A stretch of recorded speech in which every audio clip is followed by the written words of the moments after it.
Donald Trump এই নির্বাচনে যেভাবে সিমেন্ট ভিক্টরি পেয়েছেন, এটা কিন্তু সারা বিশ্বে কেউই কল্পনা করেনি। কোনো রেটিংয়ে আসেনি, কোনো জরিপে আসেনি, কোনোভাবেই আসেনি। এই ভিক্টরিটা তাকে কোথায় নিয়ে যাবে সেটা কিন্তু বলা এখনই খুব মুশকিল।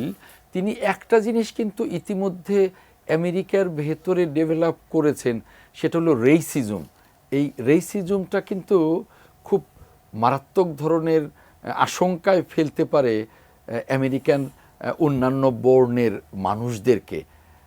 এটাও আগামী দিনে তার লক্ষ্যটা কি এই শুধু নির্বাচনে জেতার জন্যে, না বাস্তবেই তিনি এটাকে করতে চান, আমেরিকার সামাজিক জীবনে এটাকে এস্টাবলিশ করতে চান, এটা এখনই বলা যাবে না। তবে সারা বিশ্বেই তার এই ইদানিংকালের, অর্থাৎ নির্বাচিত হবার আগ থেকে এখন পর্যন্ত যে মন্তব্যগুলো, এই মন্তব্যগুলো নিয়ে সারা তাবৎ দুনিয়ার রাষ্ট্রনায়কদের বা রাজনীতিকদের মধ্যেই কিন্তু এক ধরনের আশঙ্কা দেখা যায়। আর আপনি যে কথাটা বললেন যে বাংলাদেশের রাজনীতিতে কোনো হেরফের হবে কিনা, ট্রাম্পের কারণে এই দেশে কোনো রাজনৈতিক দল বা গোষ্ঠী লাভবান হবে কিনা, এটা আমি মনে করি না আদৌ। শিয়া বাটার ও ভিটামিন ই সমৃদ্ধ lily glam beauty soap. Lily, always beautiful. এই জন্যেই মনে করি না যে আমেরিকায় এই পর্যন্ত যিনি প্রেসিডেন্ট হয়েছেন, আমেরিকার পররাষ্ট্রনীতি যে খুব একটা পরিবর্তন হয়েছে, একেবারে 10-20 হয়েছে তা না, 19-20 হয়েছে, 18-20 হয়েছে।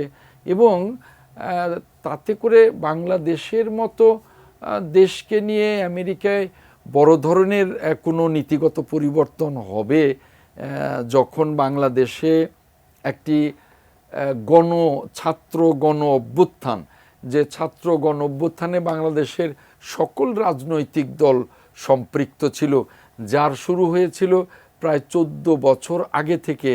14 বছর আগে থেকে বিএনপি সহ সমমনা গণতান্ত্রিক রাজনৈতিক দলগুলো মাঠে রক্ত দিয়ে, হামলা মামলার শিকার হয়ে, খুন হয়ে, গুম হয়ে যে গণতান্ত্রিক অগ্রযাত্রার জন্যে যেভাবে ত্যাগ তিতিক্ষা করে আন্দোলন চালিয়েছিল, যেভাবে স্ফুলিঙ্গ তৈরি করেছিল, যে স্ফুলিঙ্গ থেকে ছাত্ররা পরবর্তী সময়ে আমাদের সকলের সহযোগিতায় দাবানল তৈরি করে যে ফ্যাসিবাদকে বিদায় করেছে, এরপরে আমরা যে গণতন্ত্রের অগ্রযাত্রায় আছি, একটা বিশ্ববরেণ্য নোবেল লরিয়েট ডক্টর মোহাম্মদ ইউনূসের নেতৃত্বে আমরা কিন্তু সেই একটা জাতীয় ঐক্য তাকে সামনে রেখে তৈরি করতে পেরেছি।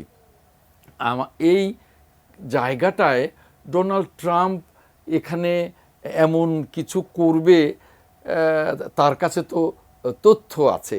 তিনি তো আমেরিকা থেকেও তথ্য পান, বাংলাদেশ থেকেও তথ্য পান।